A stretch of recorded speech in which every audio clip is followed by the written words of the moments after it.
What is going on, guys? In this episode, I'm going to talk about the smallest ocean in the world, the Arctic Ocean. Covered by ice throughout the year, heavily during the winters and partly during the summers, the Arctic Ocean is the smallest, coldest and the shallowest of all the 5 oceans of our planet Earth. This ocean is almost the size of Antarctica and occupies a roughly circular basin surrounded by landmasses of Eurasia, North America, Greenland and several other islands. Some of the countries bordering the Arctic Ocean are Russia, Norway, Iceland, Greenland, Canada and the United States.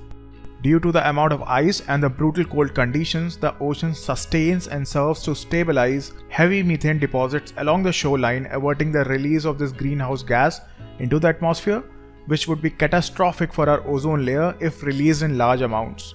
As we all know, methane is a strong greenhouse gas with a global warming potential of 104 times greater than CO2. Well, that is pretty deadly. Still, since the ice is continually melting, amounts of methane are continually released in the atmosphere every now and then, creating holes in the ozone layer.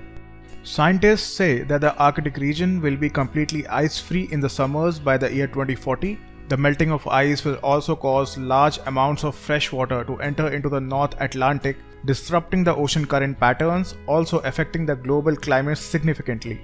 Besides these effects on the climate, the melting of ice is making the life of our polar bears tougher every day as they have to move to greater distances in search for food.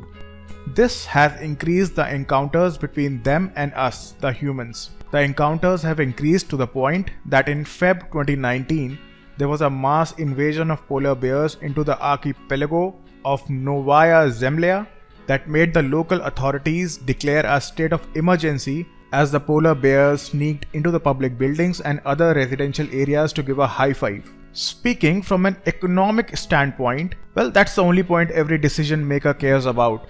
The Arctic Ocean is seen as a region having major energy sources such as petroleum, natural gas and many more. Countries believe that the region may hold more than 25% of the world's undiscovered oil and gas resources. Well guys, this is pretty much it. If you like the video, do give it a big thumbs up, share it with your folks, subscribe. I'll see you in the next episode. Until then, take care.